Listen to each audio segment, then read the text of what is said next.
High বন্ধুরা, কেমন আছো সবাই? আশা করি ভালো আছো। তো আমিও ভালো আছি। আমি কুসুম, আমার নতুন ব্লগে তোমাদের সবাইকে ওয়েলকাম। আর আমার তরফ থেকে তোমাদের জন্য অনেক ভালোবাসা।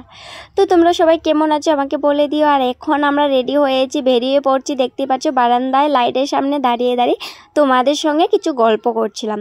তো আমরা যাচ্ছি এখন আমাদের এখানে, মানে আমাদের ঘর থেকে দেখাই যায় রাশে যাচ্ছি। তো ওটা আর দেখাইলাম না, যে আমাদের ঘরের কাছেই। তো রাশে চলে এলাম। দেখতে পাচ্ছ আমি, আমার বর আর আমাদের বাবুটা। ওর শরীরটা খুবই খারাপ, তবু ও বলছে কি রাশে যাবে না। ওর শরীর খারাপ বলে আমি এত মন চাইছে না যে যাব, কিন্তু ও যাব বলেই আমরা তো রেডি হয়েছি। ও বলছে সকাল থেকে, মানে আমাদের ঘরের কাছে, আর ও বলছে আমি যাব, সবাই যাচ্ছে, ও যাবে না। তাই কখনো হয় বলো? তাই ও বলছে।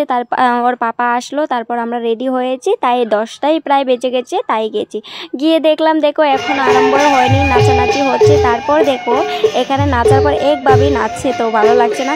তো এখানে দেখো কৃষ্ণ জন্ম হয়েছে, এই তো কৃষ্ণ বাবা নিয়ে যাচ্ছে। তো দেখতেই পাচ্ছ খুব সুন্দর লাগছে দেখতে, এটাই দেখো তোমরা।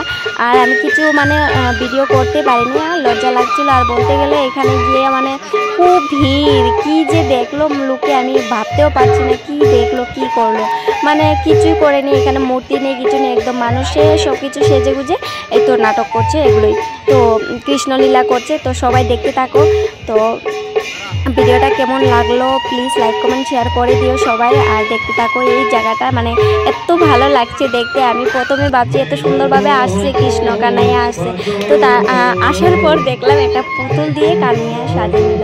তো তোমরাও দেখতে থাকো।